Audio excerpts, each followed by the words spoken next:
SRT education में आप लोगों का स्वागत है। आज हम लेके आए हैं सीरीज नंबर 9 यूटेरिया करंट अफेयर, जो सभी एग्जामों के लिए बहुत ही इम्पोर्टेंट है और हर एक एग्जाम में ये क्वेश्चन पूछे जाते हैं। और ये वीडियोज में हैं जो करंट अफेयर के सीरीज चल रहे हैं यूटेरिया करंट अफेयर, जो वेरी इंपॉर्टेंट है और बहुत ही प्रचलित है। यूटेरिया करंट अफेयर आपको एसआरटी एजुकेशन के माध्यम से बताया जा रहा है। इस वीडियो को शुरू से अंत तक देखें और एक करंट अफेयर, इसका करंट अफेयर का मूल्य एसएससी, एमटीएस और क्या बोलते हैं CHSL, CGL, NTPC, group D, banking के लिए भी हैं और क्या बोलते हैं, और देख सकते हैं आप लोग यूपीएससी, बीपीएससी के लिए भी वेरी वेरी इंपॉर्टेंट है। तो हम कोई अन्य बातों पर ना ध्यान देते हुए क्वेश्चन की ओर हम बढ़ते हैं। तो क्वेश्चन पहला हमारा क्वेश्चन कहता है, भारत की सबसे बड़ी ओपन एयर फर्नरी का निर्माण कहाँ किया गया है? तो where has the Indian largest open air fernery has been built? The India's largest open air in the fernery has been built in the Ranikhet, Uttarakhand. Here various specifics of the furnish will be the protected and the awareness will be the rises about their role in the ecosystem. यानी क्या भारत की सबसे बड़ी open air फर्नरी का निर्माण किया गया है? तो उत्तराखंड में किया गया है। उत्तराखंड में किया गया है, वो भी रानीखेत में। तो उत्तराखंड के रानीखेत में भारत की सबसे बड़ी ओपन एयर फर्निश का निर्माण किया गया है। यहाँ फर्न की विभिन्न प्रजातियों को संरक्षित किया जाएगा तथा पारिस्थितिकी तंत्र में उनकी भूमिका के बारे में जागरूकता को बढ़ावा दिया जाएगा। तो हम नेक्स्ट क्वेश्चन की ओर बढ़ते हैं। नेक्स्ट क्वेश्चन हमारा है 12 नंबर क्वेश्चन।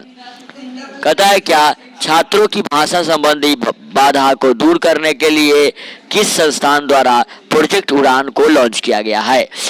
आईआईटी बॉम्बे के द्वारा। वीर institute which institute has been the launched project Udaan to overcome and the large languages barriers of a student. The project Udaan was launched by the IIT Mumbai on the occasion of the Hindi दिवस के रूप में मनाया गया है, हिंदी दिवस के रूप में दिया गया था। Through this engineering day, engineering and the other textbook can be translated into the Hindi and the other Indian languages so that a student will be not have the faced language related problems. IIT Mumbai द्वारा हिंदी दिवस के अवसर पर project उड़ान को launch किया गया है। इसके माध्यम से इंजीनियरिंग व अन्य पाठ्य पुस्तकों का हिंदी व अन्य भारतीय भाषाओं में अनुवाद किया जा सकता है, जिससे छात्रों को भाषा संबंधी परेशानियों का सामना नहीं करना पड़ेगा। चलिए नेक्स्ट क्वेश्चन की ओर बढ़ते हैं।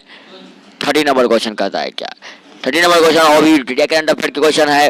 कहता है कि भारत ने किस देश के साथ नवीकरणीय और हरित ऊर्जा केंद्र के क्षेत्र में सहयोग बढ़ाने हेतु अपठितीय पवन द्वारा उत्कृष्ट केंद्र को लॉन्च किया है? तो which country did India launch the Center of the Excellence of offshore wind to the enhance the cooperation in the field of the renewable and the green energy? यानी जिसको बोलते हैं हम डेनमार्क बोलते हैं। डेनमार्क में किया गया है। तो India's launches the centre of the excellence of offshore wind with the Denmark to the enhance cooperation in the field of the renewable and the green energy. Bharat ने डेनमार्क के साथ नवीकरणीय और हरित ऊर्जा के क्षेत्र में सहयोग बढ़ाने हेतु अपठित पठन का उत्कृष्ट केंद्र को लॉन्च किया है। नेक्स्ट क्वेश्चन का पढ़ते हैं 40 नंबर क्वेश्चन। 40 नंबर क्वेश्चन क्या है कि हाल ही में हुई नियुक्ति में निम्नलिखित में से कौन सी सम्मिलित नहीं है? तो देखा सम्मिलित है तो देखा जाए which is of the following in the correctly matched among the recently appointment. तो गुरमीत सिंह उत्तराखंड के राज्यपाल है, सही बात है। आर.एन. रवि तमिलनाडु के राज्यपाल है, ये भी सही बात है। भूपेंद्र पटेल गुजरात के मुख्यमंत्री, ये भी सही बात है। तो all of the above included Banwari Lal Purohit government of Punjab, Jagdish Chandra Mathur government of the Nagaland, यानी बनवारी लाल पुरोहित पंजाब के राज्यपाल हैं और जगदीश मुखी नागालैंड के राज्यपाल हैं।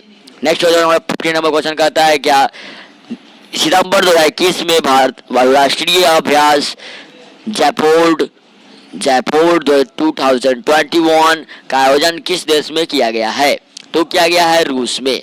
The multinational exercise Jaipur 2021 was held in the Nazar, Russia from the 03 to the 3 दिसंबर से लेकर 16 सितंबर तक ले 2021। More than the dozen countries from the Iraqis and the South Asia also participated in the same exercise.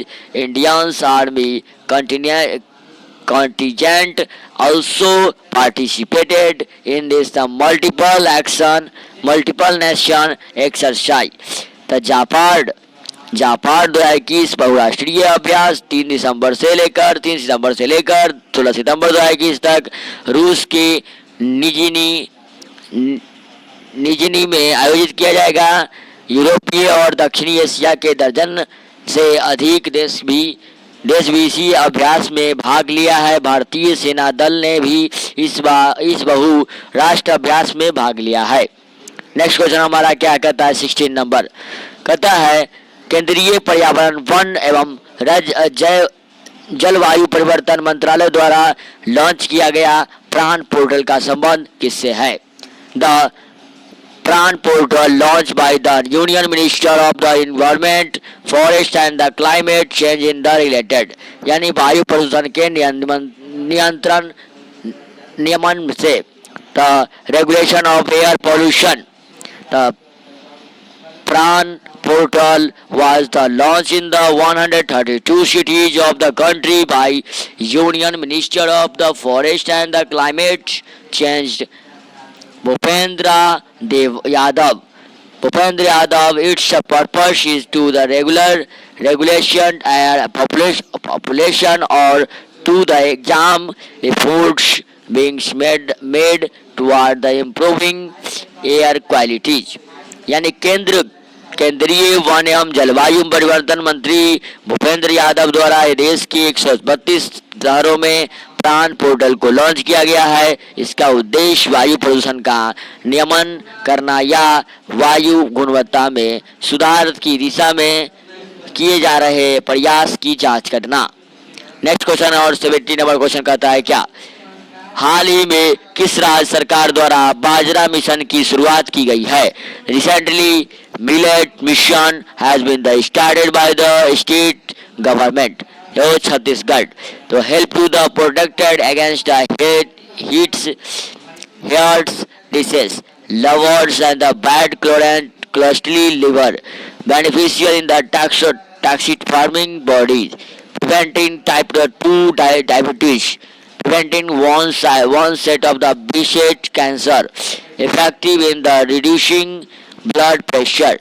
The military mission has been started by the government of the Chhattisgarh to provide assistance to the farms in the purchase, sale, processing etc. and to get fair prices. Chhattisgarh सरकार द्वारा किसानों को बाजरे की खरीद बिक्री प्रसंस्करण आदि में सहायता प्रदान करने तथा उचित मूल्य दिलाने हेतु बाजरा मिशन की शुरुआत की गई है। नेक्स्ट क्वेश्चन देखेंगे हम लोग। नेक्स्ट क्वेश्चन हमारा क्या कहता है 70 नंबर क्वेश्चन। 70 नंबर क्वेश्चन की ओर हम बढ़ते हैं। 70 नंबर क्वेश्चन हो गया है तो 80 नंबर क्वेश्चन की ओर हम बढ़ेंगे। 80 नंबर क्वेश्चन क्या कहता है क्या 80 नंबर क्वेश्चन कहता है क्या 80 नंबर क्वेश्चन कहता है निम्नलिखित यानी क्या निम्नलिखित में से कौन सा देश सभी नवनिर्मित घरों में इलेक्ट्रिक वाहन चार्ज की स्थापना अनिवार्य करने वाला दुनिया का पहला देश बन गया है? तो हो जाएंगे which of the following country has become the first country in the world to make the installation of the electricity vehicle changed monetary is all newly constructed homes. यानी क्या ये हो जाएगा England. England has become the first country in the world to mature the installation of the electric vehicle change in the all newly built home. England दुनिया का पहला देश बन गया है जिसने सभी नवनिर्मित घरों में इलेक्ट्रिक वाहन चार्ज की स्थापना को अनिवार्य कर दिया है. Next number question 90 number question कहता है क्या 90 नंबर क्वेश्चन, हाल ही में किस लेखिका को उनके उपन्यास पिरानेशी के लिए फिक्शन 2021 महिला पुरस्कार से सम्मानित किया गया है. तो which author was recently awarded in the fiction 2021 women's award for her novel Piranesi. तो आंसर हो जाएगा हमारा, ये हो जाएगा Susanna Clarke. British author Susanna Clarke has been awarded the 2021 Women's of the Fiction Award for her Nobel Prizes. Nobel Piranesi. Britain की लेखिका सुजाता क्लार्क को उनके उपन्यास हिरानेशी के लिए फिक्शन 2021 महिला पुरस्कार से सम्मानित किया गया है. तो आप पिक्चर देख रहे होंगे सुनैना क्लार्क प्राइजेस यानी क्या इसको बोल सकते हैं पिरानेसिस. नेक्स्ट नंबर क्वेश्चन और हमारा देखते हैं 20 नंबर क्वेश्चन की ओर हम बढ़ते हैं आगे की ओर. 20 नंबर हमारा क्वेश्चन कहता है क्या, 20 नंबर देखिएगा आप लोग.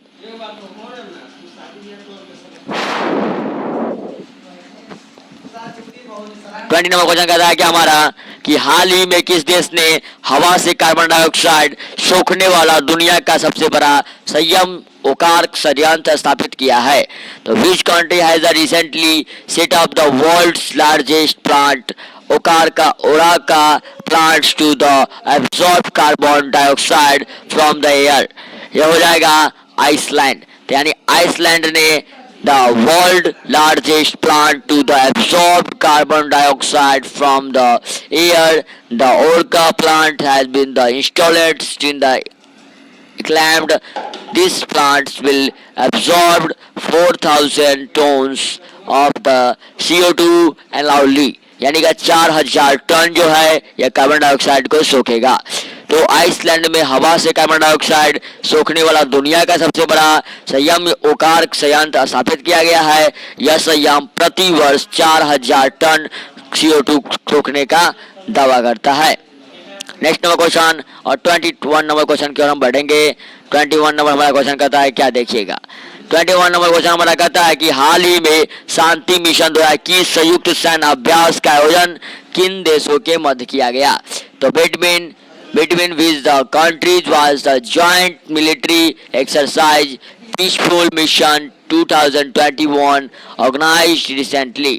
तो हो जाएंगे SCO just like बोल सकते हैं Shanghai cooperation organisation SCO. The joint military exercise Peaceful Mission 2021 के is being the organized between the members country of the Shanghai Cooperation Organization (SOC) from the 13 to 25 September. Shanghai सहयोग संगठन के सदस्य देशों में के बीच संयुक्त सैन्य अभ्यास का शांतिपूर्वक मिशन 2021 का आयोजन 13 से 25 सितंबर तक किया जा रहा है. Next number question 22 number question कहता है निम्नलिखित में से किस संस्था द्वारा हाल ही में शून्य अभियान की शुरुआत की गई है. जीरो अभियान has been started by which of the following organisation recently. तो ये हो जाएंगे नीति आयोग के द्वारा. नीति आयोग के द्वारा रिसेंटली में यानी क्या बोल सकते हैं नीति आयोग, यानी हिंदी में बोले या इंग्लिश में बोले नीति आयोग होता है. कहता NITI Aayog has started zero company in the association with the Rocky Mountain Institutes of the America. Its objective is to increase the use of the electric vehicle for the delivery in the urban area and reduce the problem of the pollution. NITI Aayog ने America के Rocky mountain institute के साथ मिलकर शून्य अभियान की शुरुआत की है। इसका उद्देश्य शहरी क्षेत्रों में डिलीवरी के लिए इलेक्ट्रिक वाहनों में के उपयोग की बढ़ाना तथा प्रदूषण की समस्या को कम करना है। तो आप लोग का वीडियो चल रहा है SRT एजुकेशन पे एडुटेरिया कैलेंडर पर। आप वीडियो को पूरा देखें, शुरू से अंत तक जरूर देखें, तभी जाके फायदेमंद होंगे। नेक्स्ट नंबर क्वेश्चन हमारा 23 नंबर कहता है क्या टाइम्स पत्रिका द्वारा 2021 के 1000 प्रभावशाली लोगों की सूची में निम्नलिखित में से कौन सा शामिल नहीं है? तो देखा जाए तो नरेंद्र मोदी, ममता बनर्जी, आधार पूनावाला और मुकेश अंबानी। तो मुकेश अंबानी इस शामिल में नहीं है। The who was among the following is not included in the list of the 100 influence people 2001 by the Times magazine? तो हो जाएंगे मुकेश अंबानी। तो मुकेश अंबानी अलग है। In the list of the 100 influence people 2021 by the American Times magazine, 3 peoples of the Indian has been the ranked Prime Minister of the Narendra Modi, West Bengal Chief Minister is the Mamata Banerjee, and Serum Institute of the Indian CEO Adar Poonawalla. तो it does not include Mukesh Ambani. America की times पत्रिका द्वारा 2021 के 100 प्रभावशाली लोगों की सूची में भारत के 3 व्यक्ति का नाम स्थान दिया गया है। प्रधानमंत्री नरेंद्र मोदी, पश्चिम बंगाल के मुख्यमंत्री ममता बनर्जी और रिसम इंस्टीट्यूट ऑफ द इंडियन के CEO आधार पूनावाला। इसमें मुकेश अंबानी शामिल नहीं है। Next number question 24 number question कहता है क्या इस वीडियो में आपको 25 नंबर क्वेश्चन तक बताया जाएगा? तो हम देखेंगे 24 नंबर क्वेश्चन। वैश्विक बौद्ध सम्मेलन का आयोजन भारत में पहली बार कहाँ किया जाएगा? तो where will the global wandering conference is the organisation for the first time in India. यानी क्या वैश्विक सम्मेलन विद्युत बुद्धि सम्मेलन के आयोग द्वारा भारत में पहली बार कहाँ किया जाएगा? तो नालंदा में किया जाएगा। In the November 2021, the first ever global Buddhi conference will be held in the Nalanda, Bihar, in India. तो नवंबर 2021 में भारत में पहली बार वैश्विक बौद्ध सम्मेलन का आयोजन नालंदा बिहार में किया जाएगा। नालंदा विश्वविद्यालय नालंदा बिहार का आप पिक्चर देख सकते हैं, वीडियो में दिखाया जा रहा है। तो हम चलेंगे लास्ट क्वेश्चन, और इस वीडियो का लास्ट क्वेश्चन होगा 25 नंबर क्वेश्चन। तो इंडिया करंट अफेयर से ये वीडियो लिए गए हैं, वीडियो मतलब माने बनाए गए हैं इंडिया करंट अफेयर के, जो वेरी इंपॉर्टेंट होंगे हर एक एग्जाम के लिए। वो कोई भी एग्जाम हो, यानी कंपटीशन लेवल का होना चाहिए। निम्नलिखित में से किस कंपनी ने जमशेदपुर में भारत का पहला कार्बन कचरा संयंत्र स्थापित किया जाएगा? Which is the following company and the set of the Indians the first carbon computer plants in the Jamshedpur? तो बोला गया है कि टाटा स्टील कंपनी ने। Tata steel companies has been the set of the India's first carbon copper plant is the Jamshedpur. The plant absorbed is the times of the carbon dioxide per day. तो Tata steel company ने जमशेदपुर में भारत का पहला carbon कचरा संयंत्र स्थापित किया है। अतः यह संयंत्र प्रतिदिन 5 टन कार्बन डाइऑक्साइड को अवशोषित कर सकता है। तो बस आज की वीडियो में इतना ही। आप देख सकते हैं टाटा स्टील कंपनी के लोगो दिखाए जा रहे हैं आपको। ये जितने भी मतलब 25 तक क्वेश्चन बताए गए हैं 8 नंबर सीरीज और 8 नंबर 9 के अनुसार। ठीक है, तो आज की वीडियो में इतना ही। Thanks for watching my video. It's okay, bye bye.